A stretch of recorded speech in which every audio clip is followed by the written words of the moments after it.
ஜாதிச் சான்றிதழ் வழங்க காலதாமதப்படுத்தி வரும் மாவட்ட நிர்வாகத்தை கண்டித்து 11 கிராம மக்கள் நடைபெறவுள்ள மக்களவைத் தேர்தலை புறக்கணிக்க முடிவு செய்துள்ளனர். திருவள்ளூர் மாவட்டம் திருத்தணி, பள்ளிப்பட்டு ஒன்றியங்களில் 11 கிராமங்களில் கொண்டாரெட்டி சமுதாயத்தைச் சேர்ந்த 5000க்கும் மேற்பட்ட மக்கள் வசித்து வருகின்றனர்.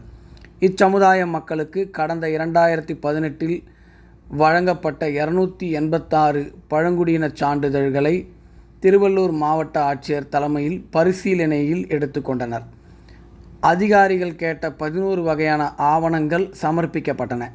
இருப்பினும் பழங்குடியின சான்றுகள் வழங்குவதில் தொடர்ந்து பரிசீலனையிலேயே மாவட்ட ஆட்சியர் வைத்துள்ளார். இதனால் கொண்டாரெட்டி சமுதாயத்தைச் சேர்ந்த பள்ளி கல்லூரிகளில் பயிலும் மாணவர்கள் சாதி சான்றிதழ் கிடைக்காமல் அவதிப்பட்டு வருகின்றனர். பள்ளி கல்லூரிகளில் மேற்படிப்புக்காக சேர முடியாமலும் அரசின் நலத்திட்ட உதவிகள் பெற முடியாத நிலையிலும் அவதிப்பட்டு வருகின்றனர்.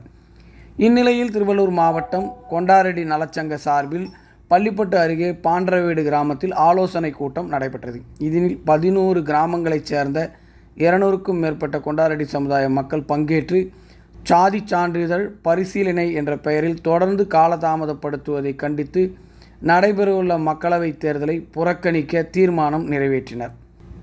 கொண்டாரெட்டி சமுதாய மக்கள் தேர்தல் புறக்கணிப்பு செய்து தீர்மானம் இயற்றியது குறித்து கேள்வியுற்ற தாம்பரம் மாநகராட்சி துணை மேயர் காமராஜ், பள்ளிப்பட்டு வடக்கொன்றிய திமுக செயலாளர் வழக்கறிஞர் CJ சீனிவாசன் உள்ளிட்ட திமுகவினர் பாண்டரவேடு சென்று கொண்டாரெட்டி நலச்சங்க நிர்வாகிகளுடன் பேச்சுவார்த்தையில் ஈடுபட்டனர். பழங்குடியின சான்று கிடைக்க அரசின் கவனத்திற்கு கொண்டு சென்று நடவடிக்கை எடுப்பதாகவும் உறுதியளித்துள்ளனர்.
ஆடியோ